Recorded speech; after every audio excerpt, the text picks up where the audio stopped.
అర్హత ఉండి zero current bill రాలేదా? అయితే ఇలా చేయండి. మామూలు క్యూ లైన్లు కాదు.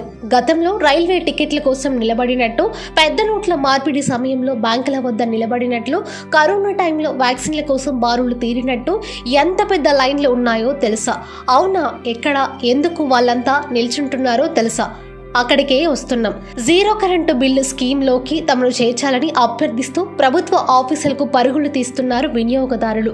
6 గ్యారంటీల్లో భాగంగా 200 యూనిట్ల లోపు విద్యుత్ వినియోగదారులకు ఉచిత విద్యుత్ పథకాన్ని ప్రభుత్వం అమలు చేసింది.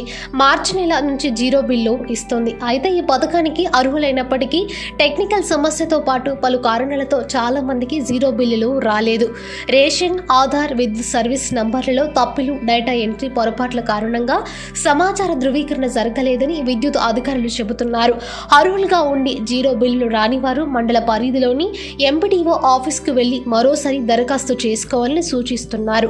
అర్హత ఉండి పథకం అప్లై కాకపోతే దగ్గరలోని ఆఫీస్కు వెళ్లి వివరాలు సమర్పిస్తే అర్హుల జాబితాలోకి చేర్చుతామని ప్రభుత్వం ప్రకటించడంతో ఇలా పెద్ద ఎత్తున ఎంపీడీఓ, మున్సిపల్ కార్యాలయాలకు వస్తున్నారు. అయితే 200 యూనిట్ల లోపు విద్యుత్ వినియోగం ఉంటే బిల్లు వచ్చినా డబ్బులు కట్టాల్సిన అవసరం లేదంటున్నారు డిప్యూటీ సీఎం బట్టి విక్రమార్క. టెక్నికల్ సమస్యతో బిల్లు వస్తే భయపడాల్సిన అవసరం లేదంటోంది ప్రభుత్వం.